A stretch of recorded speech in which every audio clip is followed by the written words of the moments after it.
Stop me if this sounds familiar. You're interested in building an off-grid homestead out in the middle of nowhere, but there's one terrifying idea that keeps you up at night. And that is, how the hell am I supposed to fund this adventure and still have the time to be able to do all of the homesteady stuff that I'm apparently signing up to do?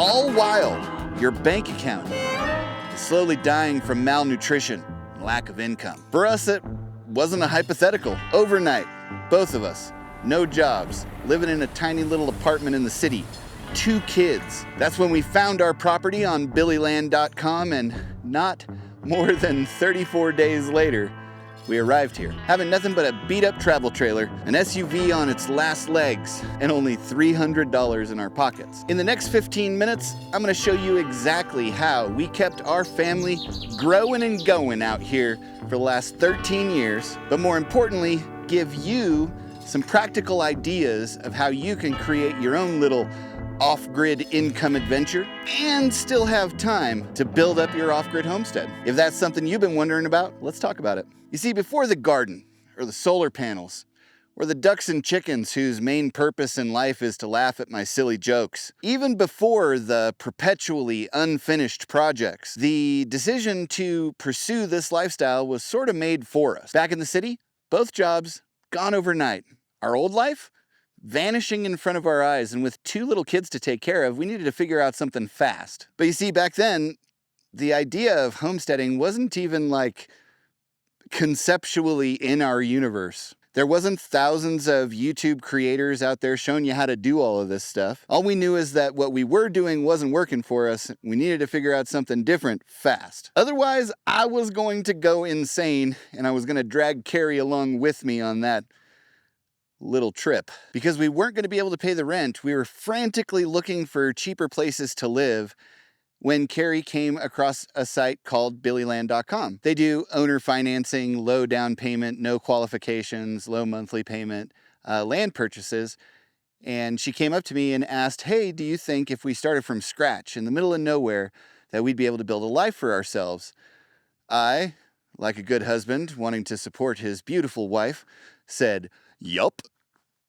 So we found a piece of property that we really loved, had a yard sale to come up with the $300 to put down on it, clicked buy now, signed some papers, and just like that, the land was ours. 34 days later, we arrived on our property ready to conquer the wild, except if I'm being honest, we weren't ready at all. No trust fund, no savings, just ignorant determination and the full-on belief that we didn't have another option. We couldn't just go back. We'd literally burned all the ships. This was going to be it for us. We didn't really worry about running out of money because somewhere on the trip up here, we basically already did. So we literally started from nothing and had to generate an income basically on the fly with almost no resources. And it was quite an adventure. So what's the first step? Well, remember that I'm here to show you how to make enough of an income to be able to support yourselves and do your projects that you want to do on your homestead while still having enough time to complete those projects. So the first step is strategic frugality.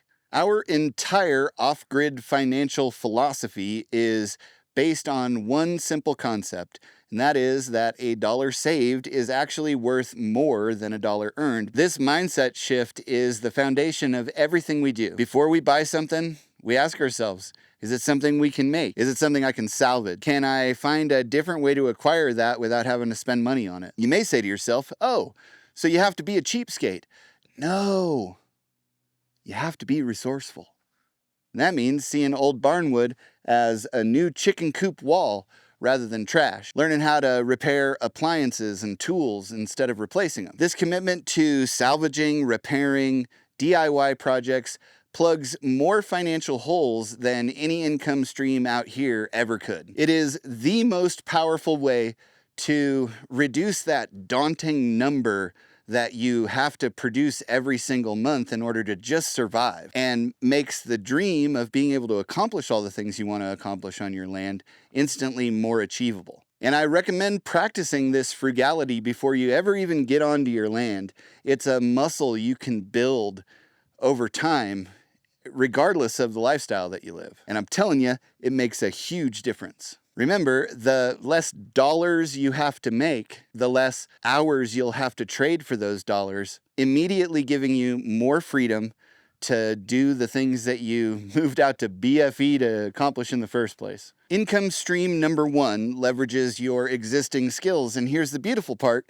You're constantly developing new ones when you live this way. Over the last 13 years, our personal skill repertoire has exploded. We've learned things like carpentry, plumbing, solar, welding, fabrication, animal care, forestry, and I even at one point got pretty good at what I like to call cotton welding. You may know it as sewing. When we first got out here, though, that list was significantly shorter. I was an electrician in my city life, so one of the first things I did was scour the local Facebook groups, Craigslist, anything that I could find where someone might be looking for electrical handyman work. I would make flyers and put them on the local gas station bulletin boards. After I did a few jobs, word of mouth kind of took over, and my name started getting passed around as someone who was reliable enough to actually show up, which is a bigger problem than you might think in a rural community, and who would do a good job on whatever it was that they needed for a reasonable price. I started doing day work with local contractors, and I actually got a chance to learn things like plumbing and fencing and security camera installation and property cleanup and all these other trades. I actually got pretty proficient in a bunch of them. I would pretty much take anything that I could get during downtime, and if I didn't know how to do something, well, if you come from the trades, you know that if you're ever put in that situation, you just kind of go onto YouTube and watch a tutorial, and now you're an expert. Thanks, YouTube University. Carrie leveraged her knowledge as a musician to become a music teacher at a local elementary school for their after-school program. And funny enough, on her way back from getting that job, another school called her, having found out that she just got hired at this other school, and basically asked her to come in. She stopped by and they hired her on the spot. Here's the key. We found services that our small rural community was missing, and then used our existing skills or skills that we could accumulate rapidly in order to fill those gaps. Often, people doing essential services are so busy with bigger jobs that when a smaller job comes their way, they don't even respond to it. And I would fill those gaps as well. Also, if I didn't know how to do something and I couldn't find a tutorial or a how-to blog at the time, which I remember being a thing, I would find someone who did know how to do the thing, and I would trade them my labor on something else just for them to teach me so that I would have that skill to be able to trade with the community. The flexibility is incredible. Small jobs that I'm doing out there for money scheduled around the bigger jobs that we have for our own projects here. And we would get cash injections right when we needed it most. Like when we needed to buy a bunch of lumber or fix the pump on the water system. We could always find work that we could do in exchange for money to be able to take care of the things that we needed to take care of, even if they needed to be taken care of right away. It's a perfect feedback loop. Every job that we do for someone else makes us faster and better at the jobs that we plan on doing for ourselves on our own project. But definitely make sure that you're in compliance with local and state handyman laws. Oftentimes, a contractor's license isn't necessary for jobs under a certain amount of money. You just want to know that you're not going out breaking the law, because the fines for that sort of thing can be significant. Even with all our other income streams that we have now, I will still take handyman jobs from time to time just to help make ends meet. All you have to do is mix a little bit of adaptability with a little bit of the discipline necessary to do things right. And Meg's your grandma, you have a pretty good ability to make an income just off the skills that you already have.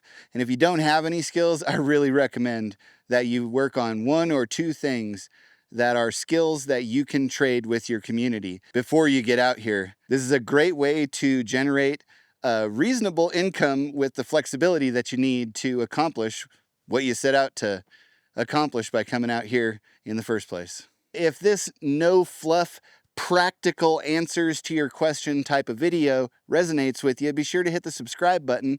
We have some incredibly fun things coming up over the next few months, and I'd love to have you here for them. So what's the next one? Direct from land products. Now, I've got to mention this one, even though I haven't done a ton of it myself. And the reason I have to mention it is because for a lot of folks looking into the homesteading or off-grid living lifestyle, this is the dream.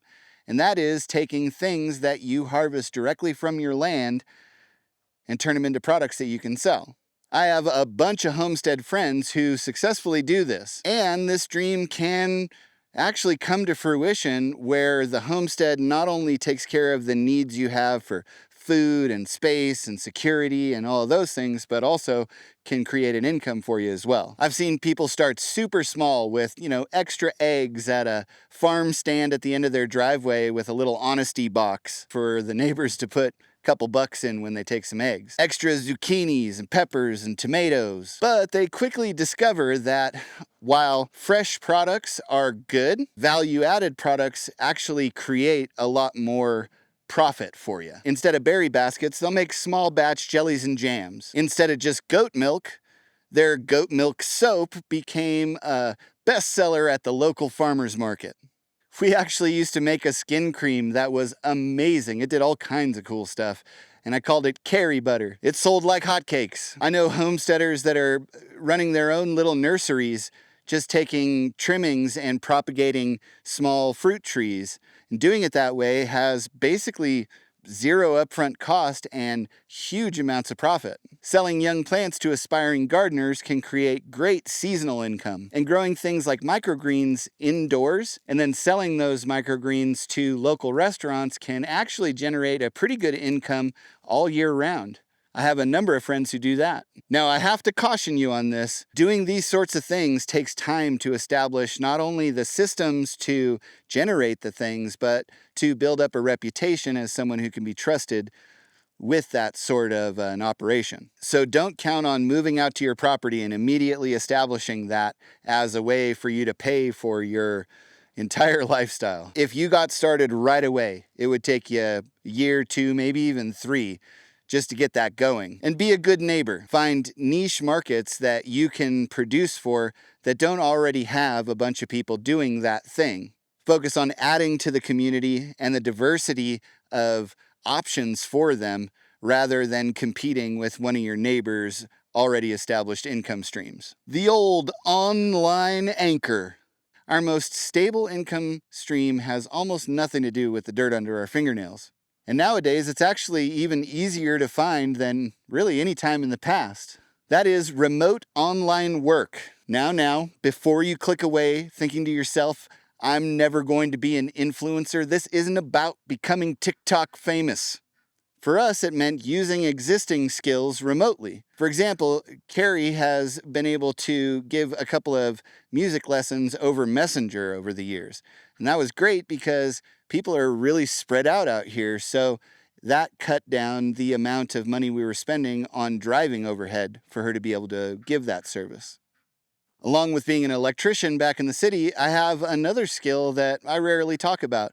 I was actually a pretty kick-ass salesman. So I would use those skills to do sales consulting work for different people that I'd worked with in the past. And all we needed to accomplish these things was a phone and an internet connection, making the barrier to entry for these functions significantly lower than a lot of other ones. One of our friends does remote virtual assistant work, sending emails, working on schedules, setting up meetings. It's not glamorous, but it's consistent, predictable income.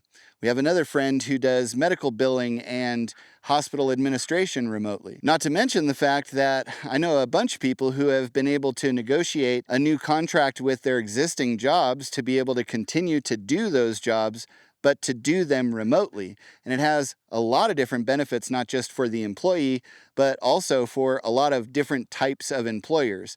They can grow their business without having to expand their actual facilities to have in-person employees on site. Over the last couple of years, I've built up some very consistent customers in my podcast and video editing company, as well as taken on some folks that I manage their social media. I can actually make enough money doing that in as little as 6 hours a week to cover most of the expenses that we have here on the homestead, leaving me plenty of time to do what I have to do on the homestead, but also what I want to do in any other subject.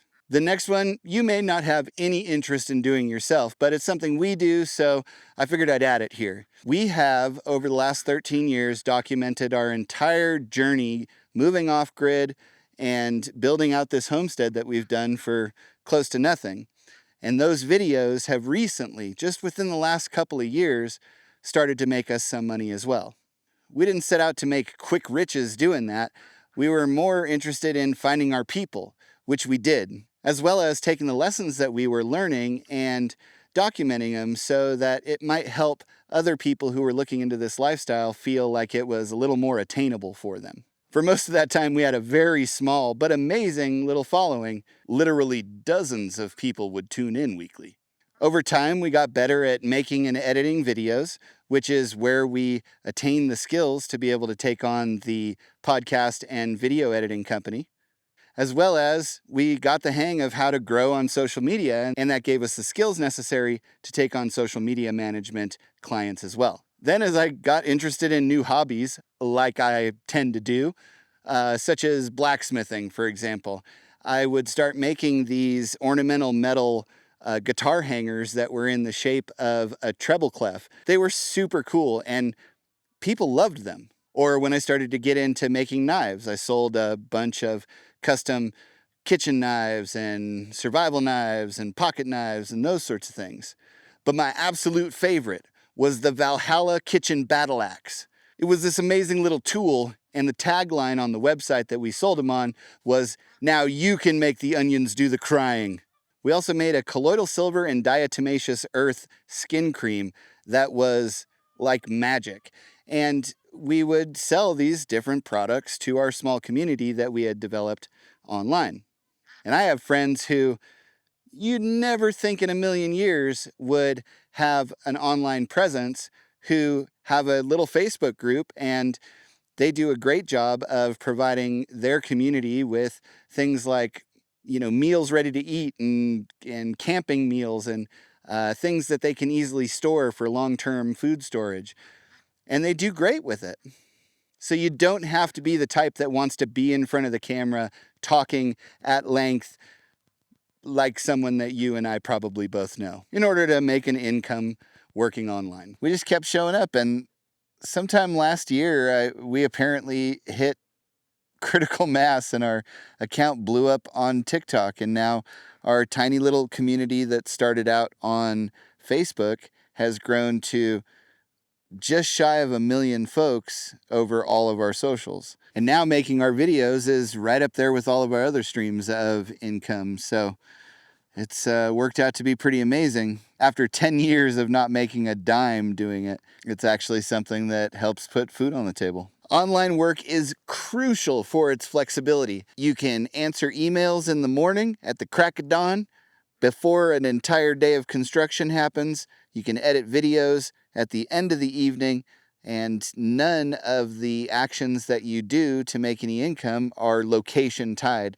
because of our ability to take our internet connection with us anywhere we go.